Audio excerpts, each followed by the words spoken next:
नमस्कार।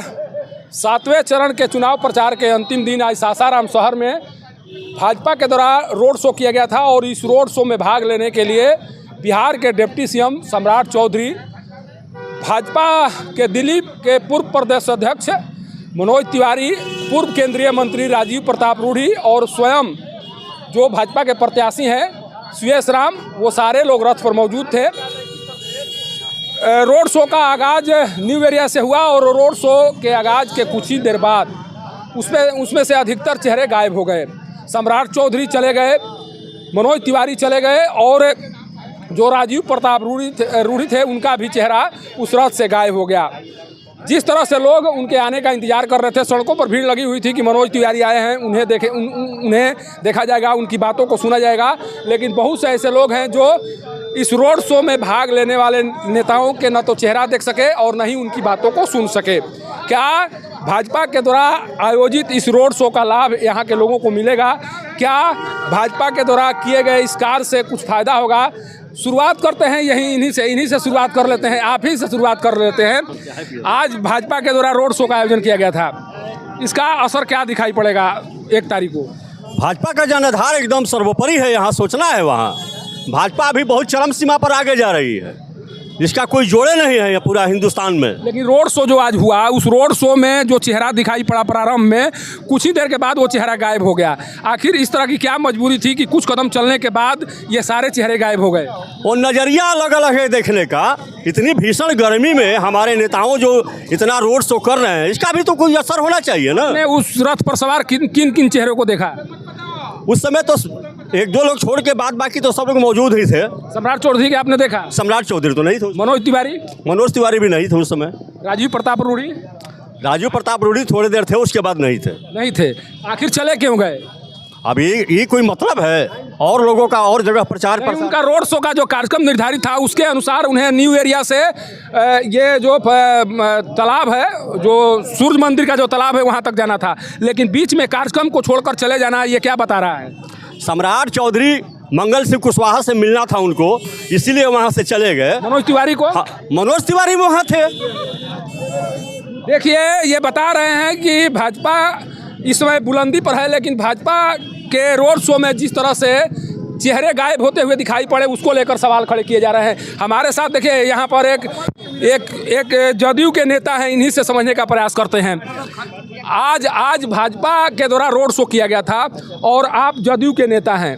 Road show के दौरान कुछ तस्वीर इस तरह से दिखाई पड़ी जिस तस्वीर की चर्चा हो रही है। एक तो आप लोग संयुक्त रूप से चुनाव लड़ रहे हैं, एनडीए के तौर पर भाजपा जदयू मिलकर चुनाव पार्टी लड़ रही है, लेकिन दोनों दलों के द्वारा, दोनों पार्टियों के द्वारा अलग अलग स्थानों पर कार्यक्रम निर्धारित किया गया था। क्या इसे ये नहीं लग रहा है कि दल तो मिले हैं लेकिन दोनों के बीच दिल की दुनिया बनी हुई है अभी भी? नहीं, ऐसा बात नहीं है। जदयू और भाजपा दोनों संगे है, यहाँ रहे चाहे वहाँ रहे, दिल एक है, समझ जाइए वो बात। हम लोग मोदी जी को, देश को मान सम्मान मोदी जी हमारे बढ़ाए हैं। हम देखे हैं अपने साल में, हम 50 साल से अयोध्या जाते हैं, लेकिन राम मंदिर उसी झोपड़ी में थी। आज मोदी जी का देन है कि राम मंदिर को मंदिर बनवाकर पूरे देश के हमारे जनता को मान सम्मान बढ़ा दिया। आज कोई भी अदर जा रहा है वहाँ दर्शन कर रहा है। लेकिन अगर साथ में कार्यक्रम होता तो भीड़ ज़्यादा दिखाई पड़ती। ये जो अलग अलग कार्यक्रम हुए हैं, भीड़ बढ़ गई थी। भीड़ की में जो संख्या दिखाई पड़नी चाहिए थी वो संख्या दिखाई नहीं पड़ी।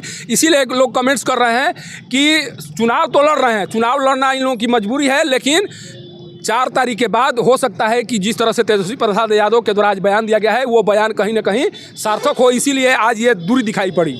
नहीं, सार्थक नहीं होगा। एगो बात हम विशेष नेतागिरी नहीं है, जानते हैं मोदी जी को प्रधानमंत्री हम लोग को बनाना है।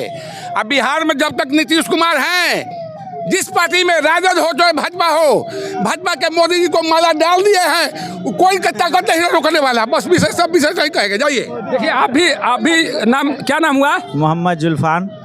आज भाजपा का रोड शो था यहाँ पर, आज रोड शो था। उस रोड शो को देखे हैं आप? जी, बहुत अच्छा रहा? बहुत अच्छा था रोड शो। और बहुत बढ़िया और स्वागत भी अच्छा हुआ उनका। और क्या स्थिति रहेगी इस बार? भाजपा की स्थिति क्या रहेगी यहाँ पर? तो जीत रहा है भाजपा। भाजपा जीत रही है। भाजपा पार्टी एकदम मतलब पूरी तरह से आप भी आश्वस्त हैं? एकदम जीत रही है। हाँ, जीत जाएगी। आप लोग भी वोट दे रहे हैं? हाँ, काहे नहीं देंगे, काम जो अच्छा करेगा देंगे, काहे नहीं देंगे, एकदम पक्का। हाँ देंगे। लेकिन रोड शो में जिस तरह से तस्वीर आई है कि बीच कार्यक्रम को ही छोड़कर डिप्टी सीएम चले गए, मनोज तिवारी चले गए, राजीव प्रताप रूढ़ी चले गए, ये मैसेज क्या देने की कोशिश हुई? तो बात है कि हम लोग आगे थे तो हम लोग के पास तो मिले थे, हम लोग सब मिले हैं। 5 बजे तक समय था। हाँ, समय के अनुसार मान लो ज़्यादा हो गया तो उसको बंद कर दिया गया। देखिए, भाजपा के लिए बहुत बड़ी बात है ये, जिस संप्रदाय और समुदाय से आते हैं, जिस समुदाय से आते हैं उस समुदाय के बारे में कहा जाता है कि भाजपा को इस समुदाय के द्वारा वोट नहीं किया जाता है। लेकिन आज जिस तरह से स्वागत किया गया है, जिस तरह से इनके द्वारा बात कही जा रही है कि नहीं भाजपा को भी वोट किया जा सकता है या किया जाएगा, ये एक उपलब्धि ही मानी जाएगी। एक जुझारू नेता है हमारे साथ, आज यहाँ पर खड़ा होकर शायद हमको लगता है कि रोड शो का इंतजार कर रहे थे आप। ना, हम लोग डेली आते हैं, सुबह शाम। पता था कि आज रोड शो होने वाला है? बिल्कुल। तो रोड शो में कौन कौन चेहरा दिखाई पड़ा? जिनका प्रोग्राम था सारे लोग आए थे। यहाँ तक आए थे? 2 नंबर चौकी तक लोग आए थे। तो रोड शो का तो कार्यक्रम था कि आपको न्यू एरिया से जाना है वहाँ बेदा सूर्य मंदिर तक, लेकिन बीच में ही कार्यक्रम को छोड़कर चले जाना, ये क्या बता रहा है? हर आदमी अपने गाइडलाइन से, इलेक्शन कमीशन के गाइडलाइन से हर पॉलिटिकल दल को गाइड होना चाहिए। उसके तहत भाजपा आज वह चीज़ दिखाया कि हम अनुशासन भंग नहीं कर सकते हैं। इलेक्शन कमीशन की एक पहलू पर सावधानी से हम रहेंगे। तो पहले से पता था ना, आपको कार्यक्रम भी पहले से निर्धारित था, ये भी पता था कि कब तक आपको कार्यक्रम करना है। आप कार्यक्रम की शुरुआत उस समय क्यों किए जब जिस समय के बाद आप वहाँ तक नहीं पहुँच पाए? देखिए, यह सुनने में आया कि उनका रामगढ़ में भी प्रोग्राम था और रामगढ़ से यहाँ आने में थोड़ा विलम्ब हुआ। तो विलम्ब सबकी होती है, आप यहीं पत्रकारिता करने चलते हैं, गाड़ी कहीं खराब हो गई तो समय अभाव सभी का जो जितने लोगों को यहाँ आना था सबका कार्यक्रम वहाँ लगा था। हाँ, राजीव प्रताप रूढ़ी, मनोज तिवारी, सबका। यह सुनने में आया कि तीनों लोग साथ थे एक ही हेलीकॉप्टर में, राजीव प्रताप रूढ़ी, मनोज तिवारी और सम्राट चौधरी। लेकिन लोग तो कह रहे हैं, जो विपक्षी पार्टी के लोग कह रहे हैं कि भीड़ कम थी, स्थिति को भांपते हुए सारे लोग चले गए कि अब स्थिति खराब है इसलिए निकल पड़ो यहाँ से। ऐसी कोई बात नहीं है, अपनी अपनी भावना है, अपनी अपनी सोच है, ऐसा कोई बात नहीं है। और प्रभाव पड़ेगा, 1 तारीख को प्रभाव पड़ेगा, मतदान में वृद्धि होगी।